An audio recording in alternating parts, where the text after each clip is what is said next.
I walked into court with years of proof and I walked out with my life rewritten. I am not going to pretend like this was a moment where I learned a lesson and I felt peaceful. I was shocked. I was furious. I felt like I got smoked in the chest and then was asked to stand up straight and act normal. I remember my body running hot and I felt sweaty, but I was locked into feeling that I had to force myself to stay natural while something inside of me was screaming because I knew what the cost of looking too emotional in a room like that would cost me. It wasn't just the decision. It was how fast the story got flipped, how quickly the room decided who was believable. You could feel the narrative get chosen in real time and you can't interrupt it without becoming the problem. I had the evidence, the reports, the timelines. I had 15 months of no contact, the kind of documentation that makes you think, at minimum, nobody can say I made this up. I walked in thinking the truth would matter because I had proof of it. Years, the kind you build when you're not playing a game. You just want to keep your kids safe. And then the accusations landed anyways. And once that was in the air, everything else gets filtered through that one lens. Your words, your tone, your decisions, your calm gets treated like a calculation and your emotion gets treated like instability.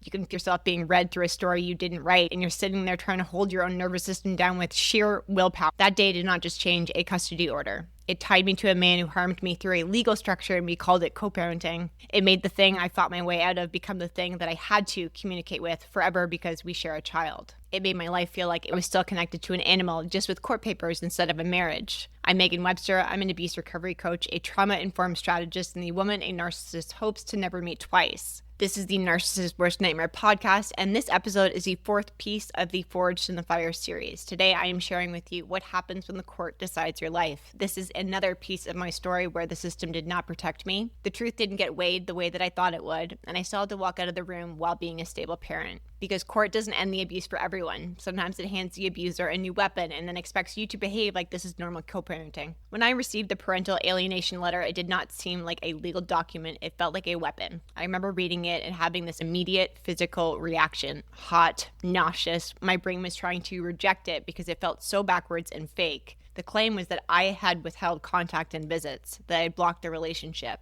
and that I was the reason his dad wasn't in his life. 15 months. That was what was sitting in my body while I read it. 15 months of no contact, and I'm being told that I'm the barrier. What made it worse was that I knew what I had actually done. I kept the line open longer than anyone would have guessed. I documented everything and still tried to keep a door cracked open for my son's sake. I didn't do that because I'm soft. I didn't do that because I care about his dad. I did that because I wanted my child to have a chance and a possibility of a relationship with his dad, and I wanted my own conscience clean. I wanted to be able to look my son in his face years from now and tell him that I tried. So to be accused of the exact opposite was rage-inducing. The second layer came in, the part that makes you feel like you're watching your life get handled by strangers. I had old mental health and sobriety stuff get dragged out, pregnancy and postpartum files, nothing current, nothing what reflected who I am today, but it did not matter. It was enough to introduce doubt, enough to plant a question in a room whether I was a capable co-parent or not. This was a setup, not for truth, but for a narrative. And when you walk into a room like that, you feel it. You feel that this is not about someone who's lived it. It's not about who looks best on paper, who performs the right role, who fits the story the system likes to reward. That's what it felt like when I walked into court that day. That day, I felt like two different people. The adult woman who runs a household and raised a child solo parenting and built this beautiful life, but also the little girl inside that knows what it's like to be judged by authority. I wasn't crying. I wasn't about to get upset. I felt like I was holding myself together that I could break my own ribcage doing it. And then, of course, he walked in a suit. And that's what I first noticed because it's designed to be noticed. It's a costume. And I hate how effective that can be because I know what's underneath it. I know what I lived under that roof. I know what I documented, the nights, the text, the voice, the way the air changed around him when he wanted power. He looked clean, composed. He looked like a man who came to rebuild his life, and I sat there thinking, you have no idea who you're about to reward. The system loves a redemption story, the one where a man frames himself as a father who is trying. They love the performance of stability. They do not care about the mom who has receipts, especially when the receipts are inconvenient and a lot to go through. My hands were already sweating before anything started. I could feel the heat rising up my chest and my neck, that hot, crawling rage where your body screams, say something, do something, fix this. And I knew there was nothing that I could be done. I gripped the table and I held it like it was something solid because everything felt like it was just disappearing. My body wanted to leave, and you feel like you are in a nightmare where you want to wake yourself up, but you can't. We started with the accusation, parental alienation, the claim that I withheld contact and visit, and something inside of me snapped as I was hearing all these words said out loud. I knew how insane it was. I knew what I had done and what I had tried. I knew that I had swallowed my own disgust to try to see if his father would have an opportunity to be a dad. I had years of documentation, the videos, the voice notes, the texts, the emails. I had the RCMP reports. I knew the child services worker. I knew the timeline. 50 months of no contact and also a broken sobriety. It's the kind of flipping that makes you think that you're watching your own life from somewhere else. Like this room is filled with people speaking a different language and you're the only one who can hear how wrong it is. When I heard the judge tell me that I should be grateful that his dad wanted to be part of his life, I almost vomited. Grateful. The words hit me like a slap. Grateful for the man who abused his wife and his kid, abandoned him, broke his 15-year sobriety, and then decided to stand in front of a judge like a wounded hero got taken seriously. Grateful that he decided he wanted a relationship now on his timeline with no accountability for damage. Grateful like I should thank him for showing up after disappearing. I felt that heat continue. My stomach dropped hard. My vision went sharp, like everything just became super clear. I didn't feel sad. I felt insulted. I had the best divorce lawyer. I did everything by the book. Documentation, attempts, open line, evidence, patience, years of me holding structure when he was chaos. Years of me being the stable parent while he vanished. Years of me dealing with the abuse and still trying to protect my son's future ability to say my mom did her best. And within a few minutes, the entire reality of our life got rewritten. My lawyer leaned into me and he said so clearly, "This is not over, Meg. Keep it in." That sentence was the difference between me reacting and then me becoming the story that they wanted. It was the difference between me being a mother in shock and me being painted as unstable. I kept biting my tongue, forcing my hands to unclench and hold the desk because I didn't know what else to do. My body was not going to cooperate. I am not someone that stays quiet today. When the decision came down 50-50, they tried to push for a 2-2-3 schedule, and the only word I could get out was no. That was the point where I felt like I got a win for the day, even though it wasn't a win. It was me refusing to let my kid's life be turned into a constant shuffle for the comfort of his dad. I knew what 2-2-3 would do to him. I knew he would never settle in. I knew the constant switching would grind him down. I pushed back and I held that line, and that was a moment where I felt like I had my hand on the wheel. In my head, I thought, maybe this isn't over. All of a sudden, we moved into other areas it was not supposed to be. Spousal support, which I did expect. Child support, which I did not. And then the choice that didn't feel like a choice was keep the house and vehicles or give up a percentage of my business. I am not going to unpack the whole business piece on this episode today. I am going to tell you the pieces that matter for the story. I fucking hated that house. I hated what happened in that house. I hated how my body felt in that house. I refused to pay for my freedom by staying in a place that held years of harm. I chose what gave me options. I chose what let me execute quickly. And I chose what let me build a peaceful life without dragging my nervous system back into a museum of fucking pain. This is the part that people did not understand about my decisions. It wasn't just about custody or a schedule. It is forcing me to now be in a constant contact with someone that's abusive. I had to make decisions on the spot that touched everything: money, housing, safety, pride, identity, a future that I didn't even have time to imagine yet. I had an open and shut case. I was not financially panicked. I had income, I had buying power, I had options, I had my business, and it still burned me up. It burned me up because I felt like I was paying for his performance. It burned me up because he quit the military and I knew this was all a setup. I knew the angle. I knew what it was going to turn into. I saw the narrative before he even left. When court ended and I walked out, I felt like I dropped into a new life that I did not consent to. I left the courtroom with my eyes down. I honestly could not believe what just happened. When I finally looked up, when I was standing out in the hallway, I looked directly at him. Suit, smirk, eyes locked on me like he wanted to take a picture of my face and keep it. That was not relief. That was not a father grateful for time. It was a man watching the system hand him leverage and wanting me to feel small again. It was that look that said I could do whatever the fuck I want and you can't stop me. And it went from hot to cold really quickly because I knew what was underneath that suit. I knew the version of him that did not perform for judges. I knew the voice, the threats, the tone. And I knew the way he talked when the door closed and he didn't even have to pretend. I was not out of the building before the text started. It was immediate.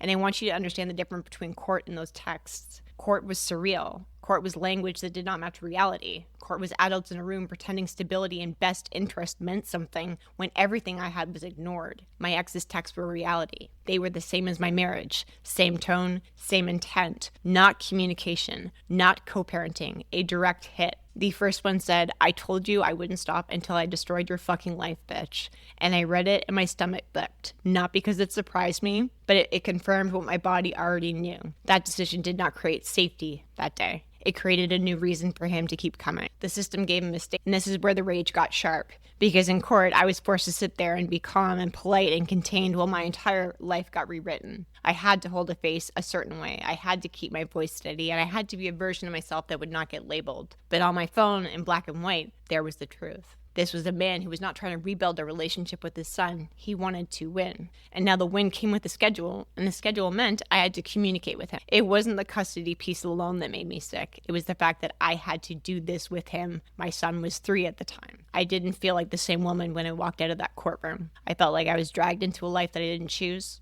And now I had to figure out how to keep myself sane doing it. There was a big difference when he was gone, missing, and when he was back in. And I remember sitting there looking at those texts and feeling this wave of anger that was not just anger, it was grief too. Because I knew that wasn't going to be a one-off circumstance. There's going to be constant pokes, bait, and power plays. The moments where he tried to make me react so he could pinpoint something and say, she's unstable. He wanted me to fall apart. He wanted me to fight.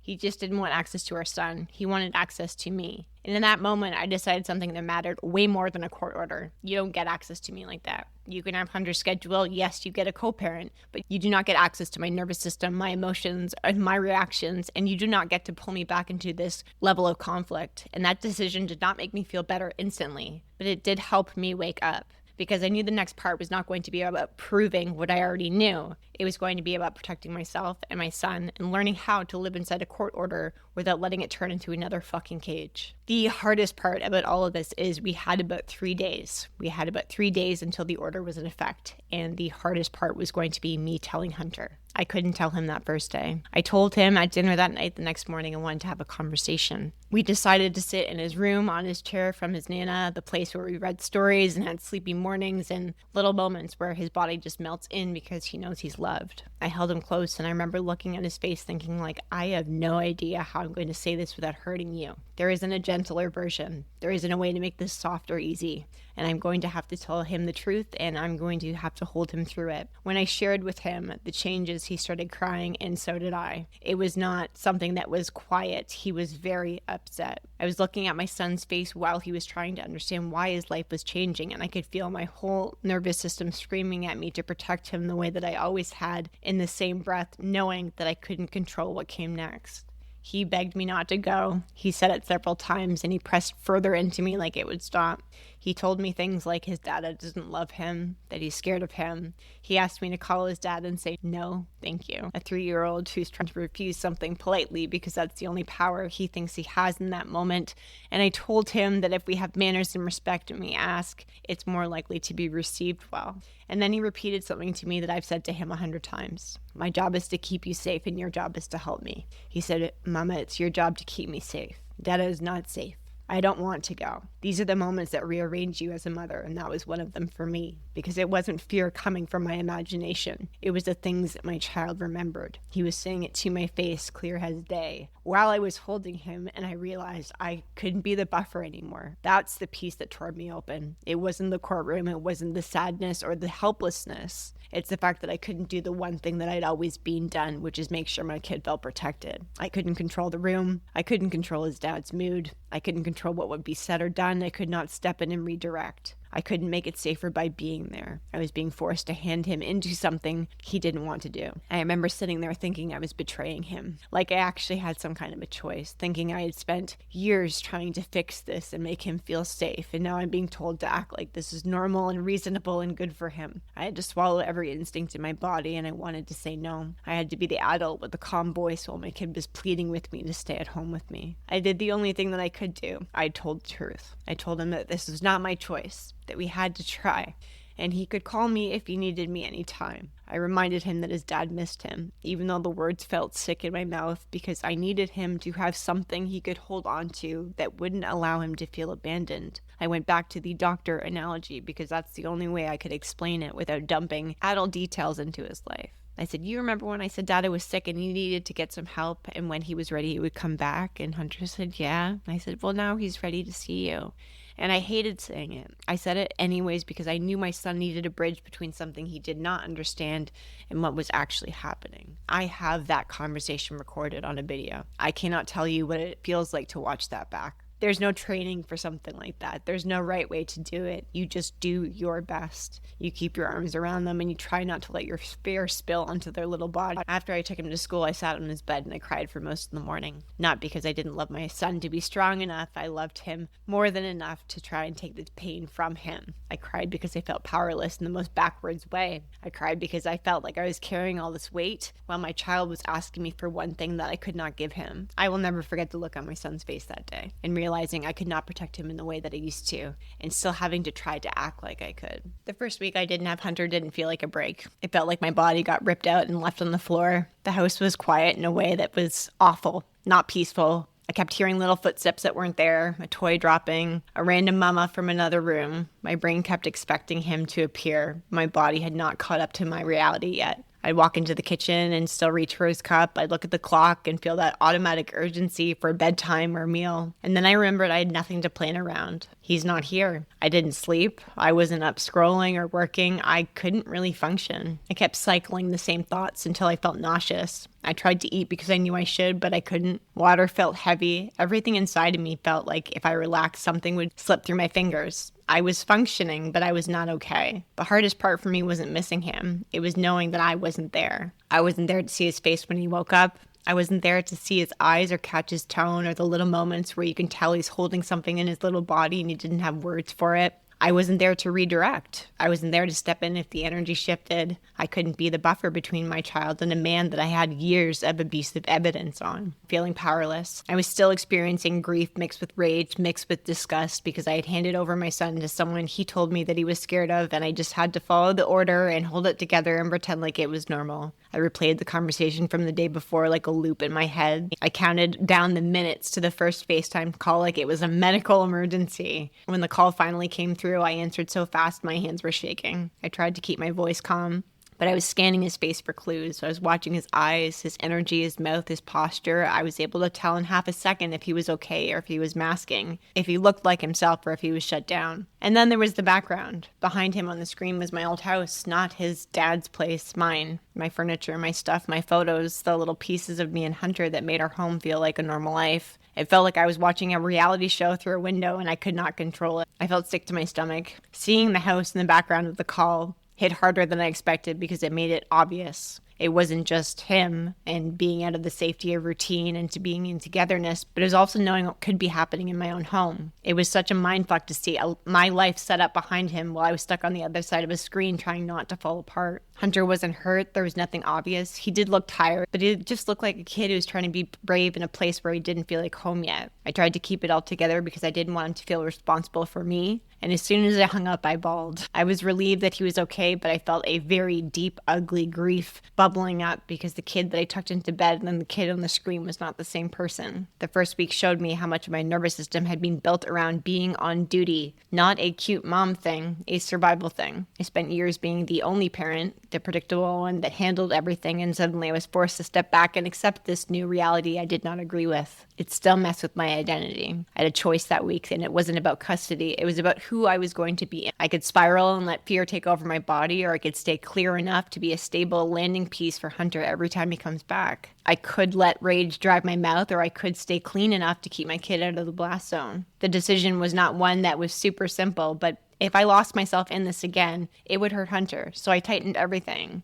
Text and email only, no phone calls, just me and his dad, no emotional engagement. If he tried to make it personal, I did not bite. If he ignored a question about Hunter, I asked again. If he got abusive, I told him I would block him if it continued. I kept my language clean and child-focused. I kept my home calm, so when Hunter came back home, he could just breathe. The first week was hell, but it also taught me that I could live through the thing I was most afraid of without becoming someone I didn't recognize. After the first FaceTime, I did not magically calm down. I just knew I could not afford to fall apart. The next day, I tried to reach out for support, and it reminded me of how alone I actually felt. I tried to call my dad. I thought I needed my dad, and I wanted him to be my dad for about 5 minutes, to listen, to just let it out, to hold the weight with me. And instead, he wanted to talk about his divorce with my mom from 20 years ago, his pain, his story, what she did, what was said, his loop. And I do understand it. People do that. They reach for what they know. They try to relate, but it was not helpful. I wasn't looking for a perspective. I wasn't looking for comparison. I was in shock and I was alone in my own home, and I needed someone to be there with me while I was.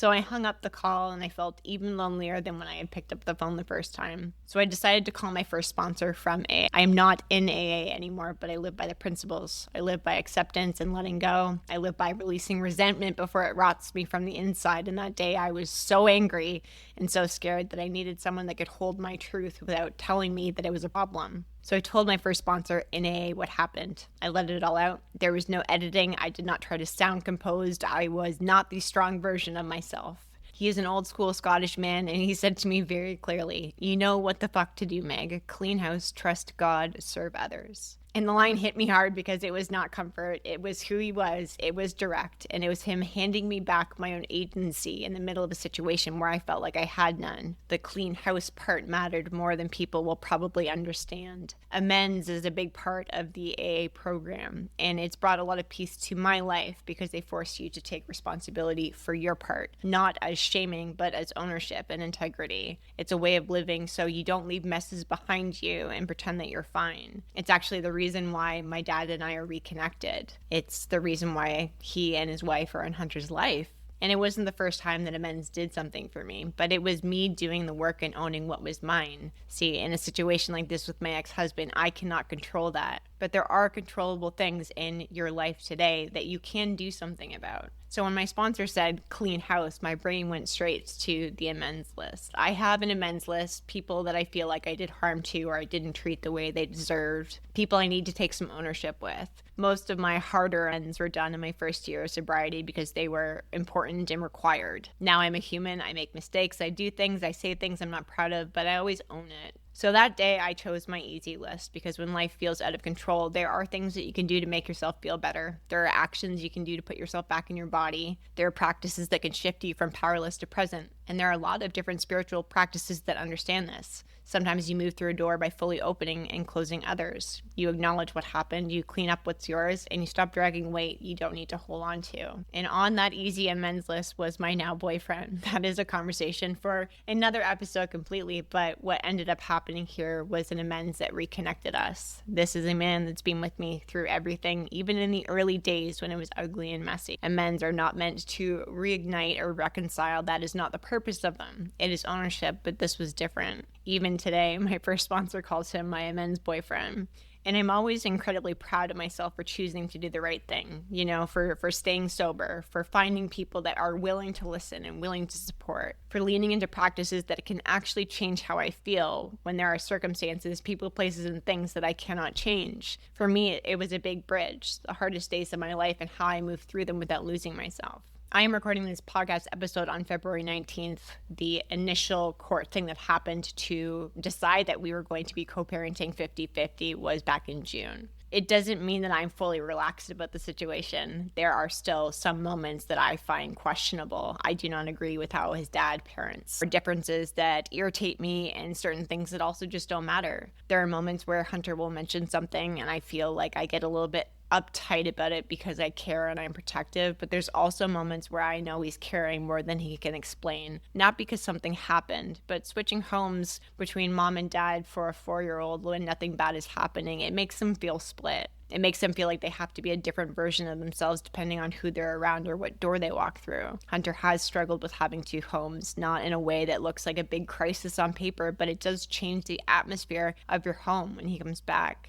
I don't mind when he's clingy because I know that he needs extra love and attention. There's some weeks he's more dysregulated, some more tears or frustration over smaller things, and it's not because he's bad, it's because he's 4 and his nervous system is trying to process transitions that adults would struggle with. Sometimes he tries to tell me things that he's making sense of in the situation in his own way, and I can hear his confusion underneath. It definitely felt easier when his dad was not around because he didn't have to live inside the split. There was no weekly reset. There wasn't leaving my house and entering another one. There wasn't a constant switching of rules and routines and tone. But watching your child adapt to something they didn't choose is a different form of grief. It doesn't stop your life, but it does show in co-parenting that it does feel the worst at the beginning. Post-separation abuse was loud and personal and constant. It was the texts back and forth that were meant to hook me into the marriage-style conflict. It was the accusations, bait, character attacks, pressure, trying to make me respond. So he had something to prove. It was him trying to access my nervous system after we were done. It felt like I hadn't left the marriage at all, and he was still trying to attack me by force, which he wouldn't have, and then he would settle with rage. Now it's different. I wouldn't say it's kinder, but it's different. There's more rudeness than viciousness. There's a lower level of disrespect than assault. It still has moments. It still has full attempts. It doesn't have the same volume, though. This shift happened not because he became a better person, but because I stopped participating in part of the dynamic that fed him. I did not give him a doorway, an option. My emotions were not available to him to use. When you remove your energy and your nervous system from somebody else, they will throw a fit. They will try new angles when they get bored. And then the relationship really becomes what it's supposed to, right? It's logistics. A lot of women ask me on some of my more recent TikTok videos on how I keep my safe in co-parenting. Co-parenting has nothing to do with me or his dad. It has everything to do with Hunter. It's a belief system, a daily discipline. And sometimes I have to practice these things, right? When I'm angry or when I feel triggered or when I get a message from his dad where I want to defend myself. This has nothing to do with me, and I remind myself of that all the time. I'm not interested in winning the argument. I am interested in keeping my life stable and peaceful and keeping Hunter out of this back and forth with his dad. Everything is in writing, text, or email only. I do not do phone calls. My responses most commonly are, sure, no problem. Sorry, can't do that. My language stays clean and child-focused. I ask one question at a time. If he ignores it, I ask again, same question, same tone. I do not explain myself. I do not defend myself. When the question gets answered, I move on. If he tries to slide the conversation into personal attacks, I do not answer the personal part. I answer the Hunter part. There have been moments where he's gotten abusive via message, and I have blocked him, and I have told him the timeline of when he will stay blocked until the next phone call or the next day. I do not threaten boundaries, I enforce them. It's not to punish, it's to keep my nervous system intact so I can parent my child well. I also do try to say yes to his dad when we are talking about shifting times or days. We have a long road. Our son is 4. I am not interested in being difficult. This is not for ego. I'm interested in building a life that Hunter can actually enjoy. There are moments where his dad does abuse my help. He will show up early or late, like my time does not matter. He will ask for switches and then treat the agreement like the suggestion. When Hunter's sick, he doesn't want a parent. He wants to hand him back. He wants to be the fun parent. He wants to avoid the steady parts, the inconvenient parts, and avoid the parts where you actually have to be a responsible adult. I've been a stable parent for years, and my instinct is to just handle it because Hunter cannot pay for adult irresponsibility. Sometimes I have felt manipulated or used, and I sit there and I move through it because I know this has nothing to do with me. There's a big difference for me between being a cooperative co-parent and a woman who abandons herself. Being cooperative does not mean being endlessly available. It does not mean tolerating disrespect. It does not mean allowing someone to treat your time like it's worthless. It does mean that I stay consistent for Hunter and very firm with his dad. My job is not to make his dad's life easier. My job is to make my son's life more stable. This is how I've kept myself safe, written, boring, structured, unemotional. I protect my peace by protecting my access. He doesn't get to just talk to me whenever he wants. He gets the version of me that handles Hunter as a co-parent and nothing else. So where I am now is this. I have a week on, a week off parenting agreement, a court order I do not agree with. I have a co-parenting situation with a man I will never respect. I have a son who has to learn 2 homes at the age of 4. But I also have something I didn't have for a long time, peace. And this is not everything is healed and great peace. It's peace in my home, in my body, in the way I move through my days, and the way that I respond to people, in a way that I don't lose myself just because somebody else wants me to. And I want you to hear me say this because it's really important for me to share that with you. Court is not where the story ends. Court is a chapter in your story. And the bigger question is who you're going to become after it. Whether you spend the next year reliving what just happened, or you take what happened and you build a life that is so solid that it does not define you. This is what the Forged in the Fire has always been about for me. It is not branding or a highlight reel. It is actual lived experience of being inside of something that would break most people and you were still choosing to build anyways. And it's not about anything more than refusing to disappear. Adaptability is a skill that nobody can teach you, but it will also be a skill that saves you. When your life gets flipped, you do not wait until you feel ready. You don't have to wait until you have this perfect plan. You adapt or you drown. You turn into a version of yourself that is no longer bitter, you are no longer reactive, and you are no longer afraid of what's moving. You get to keep yourself in a situation that is safer, and that's what you deserve. When you've been in post-separation abuse, when you've been in court and your brain wants to stay attached to the fight, your brain wants to keep proving, your brain wants justice so badly, it'll actually sacrifice your peace to keep it. I refused. I refused to let a man who'd already took so many years of my life take my future too. I refused to let court become my identity. I refused to let my home be a place of anger. I refused to allow my son to grow up inside of a house where his mom was constantly activated. I built a life that I love on purpose. I got back into fitness because my body needed some energy, not for a glow up, as a release, as a way to metabolize the adrenaline and the grief and the rage that poured into my spaces. Because when your life is being controlled, your body starts to feel like it belongs to the situation. Exercise for me reminds me that my body's mine, my pace is mine, my goals are mine, my discipline is mine. I created routines that made my house feel safe again. Doing fun activities, bedtime routines, Saturday mornings at the market, going out to dinner once a week with Hunter, the little things that tell your kid that their nervous system is safe and predictable and they can relax here. And I actually got closer to Hunter than ever, and it's not because our situation is ideal, it's because I had to become more intentional.